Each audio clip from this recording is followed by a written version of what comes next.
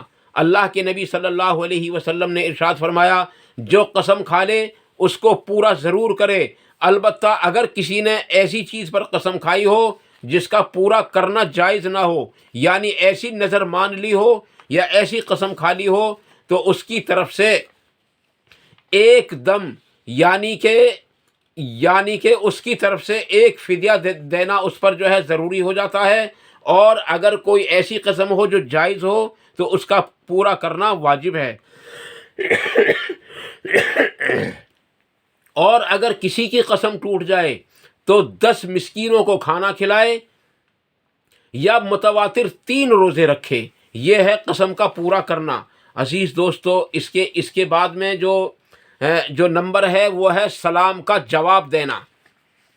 عزیز دوستو، جب ایک ایمان والا کسی ایمان والے کو سلام کرتا ہے اور اس سے مصافحہ کرتا ہے اور اس سے ہمدردی یعنی ہمدردی ظاہر کرتا ہے اور ان کی کوئی دنیاوی غرض نہ ہو، تو اللہ تبارک و تعالیٰ ان کے علیحدہ ہونے سے پہلے ان کی مغفرت کے فیصلے کر دیتا ہے۔ اس سے اگلا نمبر ہے عزیز دوستو، یعنی 7واں نمبر جو ہے وہ یہ ہے کہ جب وہ چھینکنے پر الحمدللہ کہے تو اس کے جواب میں سننے والا یرحمک اللہ کہے۔ یہ ایک ایمان والے کا دوسرے ایمان والے پر حق ہے۔ یہ تقریباً 7 حق ہو گئے۔